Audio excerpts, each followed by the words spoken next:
The snow has come closer this winter than it has in years, and the hills are dusted white and the wind is icy cold. Out here we're trying to get as much done as we can while the earth is still cool. We sow seeds, upgrade our outhouse with natural weedmat and listen to the creek run. Yep. It's a quiet season but full of purpose. Let me show you what we've been up to. I think winter is beginning to lose its hold here in the high country. Just 4 weeks remain.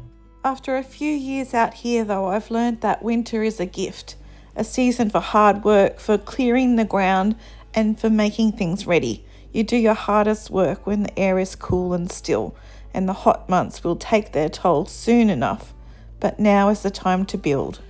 The last garden bed I tried to build though blew away in the wind after someone moved the tools away from the cardboard. I want to know, do you want to go for a walk? Do you want to go for a walk? Do you? Okay then. So we go for a walk down to the creek, which hasn't been flowing properly for a couple of years now. Oh, That's what I'm saying. going for a swim in there, puppy.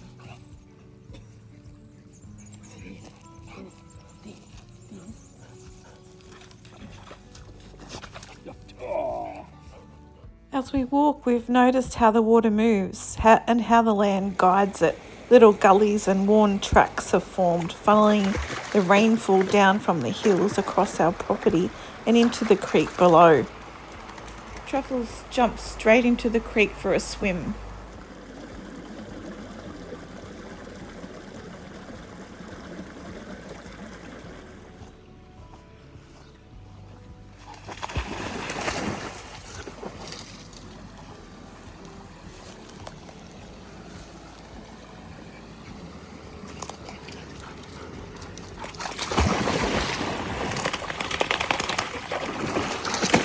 Our old hammock has been hanging in the trees here for years, but it pulls now at the bark, holding the trees back, so we're going to take it down.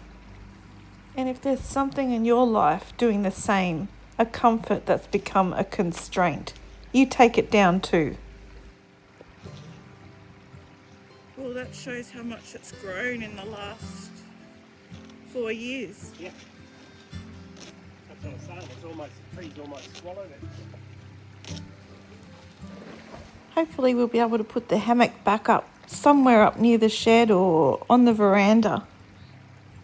And it's been so long since we dug the holes for the cement to go in for the windmill, but we just haven't had enough money to pay for the cement yet. There's trees growing out of it. The windmill base holes. Some few lavanders growing.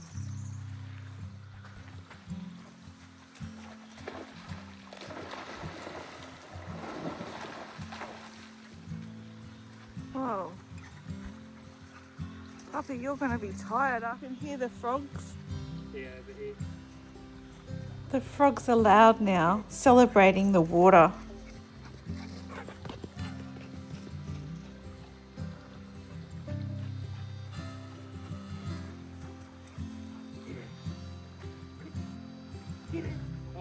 You've got a new one.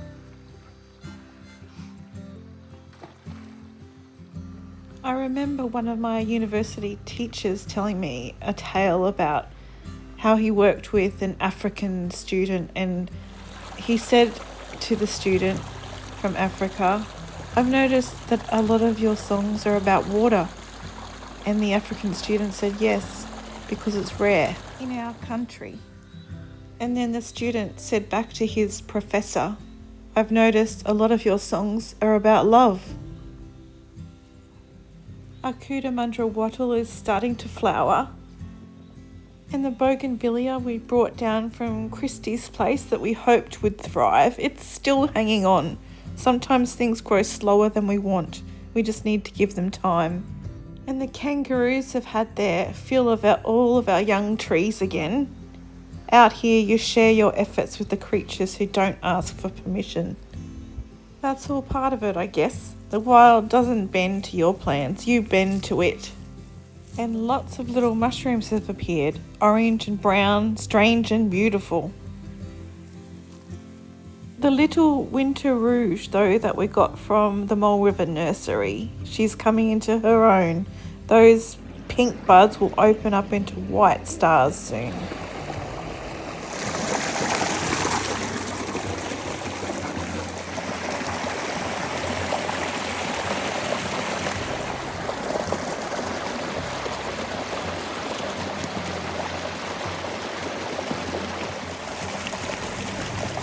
The creek still flows strong, and if you ever feel lost, find water, sit with it, it knows the way.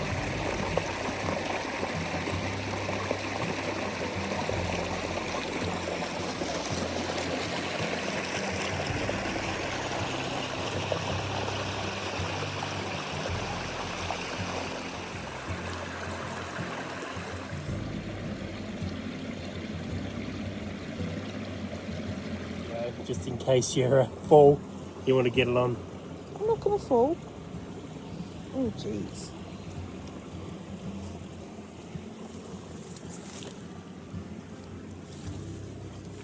There's a bumpy rock there. And there's something else I notice as we walk beside the creek. Something quieter, but just as important. It's the peace. The kind of peace that doesn't ask for attention, but settles into you all the same. You watch the water slip around the rocks and curve with the bank. You hear the frogs and the soft hush of the current. The world slows down.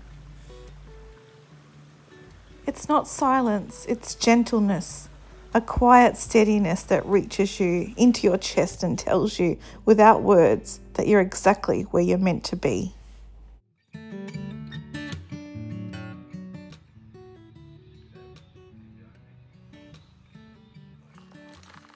I started off wearing gloves, but before long my hands were back in the soil again. There's healing in the dirt. Real scientific healing, they say, but you don't need to study to know it. You just need to feel it. The soil reminds you where you came from and where everything returns. Today I'm sowing carnations. I've got raspberry ripple and lemon fizz carnations. I've also got alyssum royal carpet, sugarloaf cabbage, and a new lettuce called Lollo Biondo. I don't know if that's how it's pronounced, but they're the ones I'm sowing today. The alyssum brings the bees, the cabbage feeds the body, the flowers feed the soul, and even the amaranth that I'll also broadcast around the place as well. It thrives where little else dares.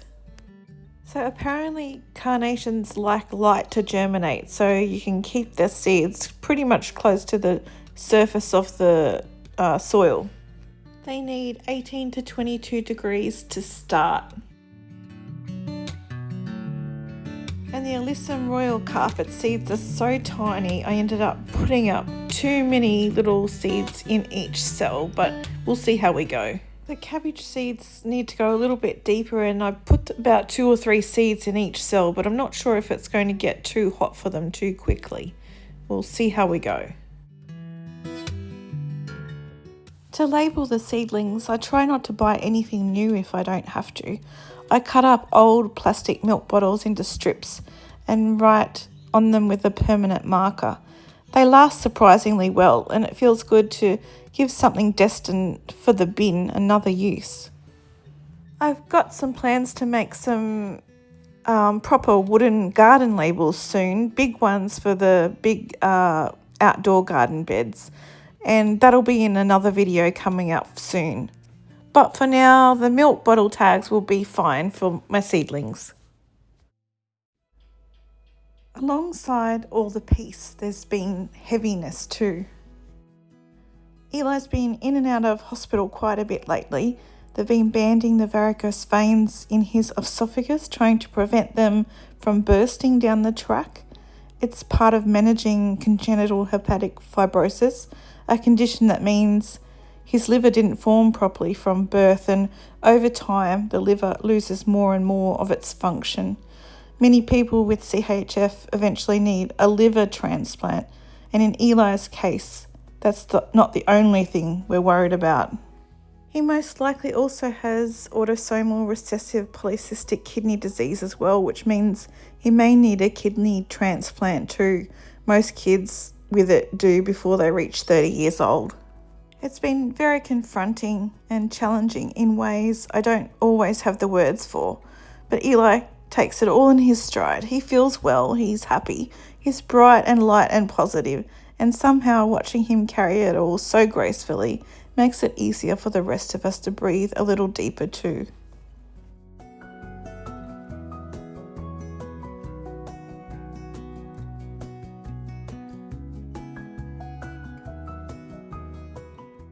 So this lettuce is a frilly green kind of lettuce, which is a quick grower, and it's also heat tolerant. So I'm going to sow the seeds shallowly, barely covered, and just keep the trays moist but not soggy. Lettuce like cool starts, so now is a good time, and once they're up, I'll be able to hopefully thin or separate them gently and plant them out with about 20 centimetres spacing, they say. Some like afternoon shade as it warms up, so I might be able to try to find some places that get morning sun and afternoon shade here.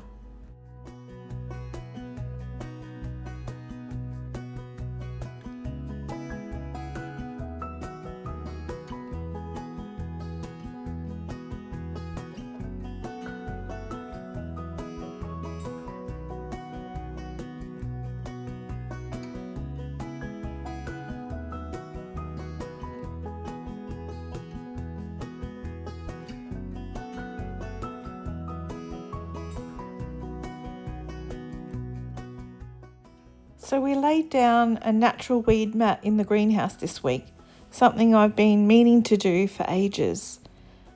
We used a roll of coco fibre matting.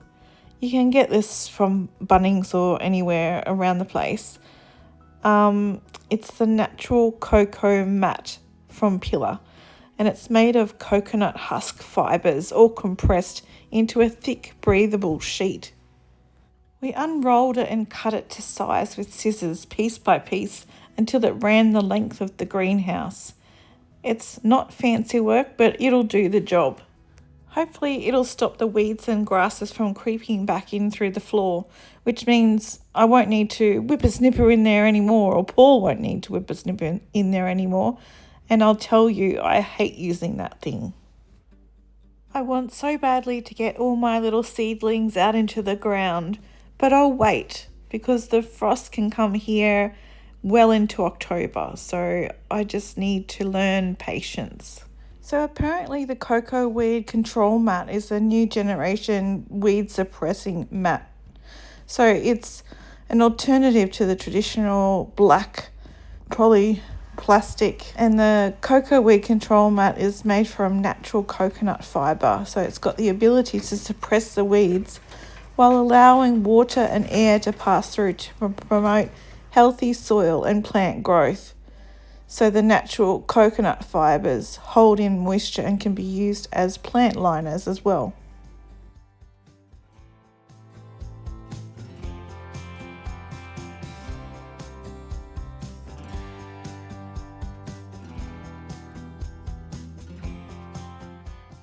So this is the final product. Hopefully it'll keep all the weeds and grass out, and I might, probably the weeds and grass might just come up the sides of it there where it joins onto the actual cattle pennels, but we'll see how it goes. And no matter how tangled or busy life gets, the creek doesn't ask me to solve anything. It just flows, and I remember how to breathe.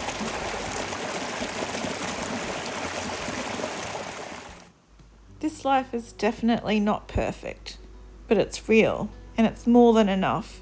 And if you've ever wondered whether slowing down is worth it, whether all this work, all this stillness leads to something true, then let this be your answer.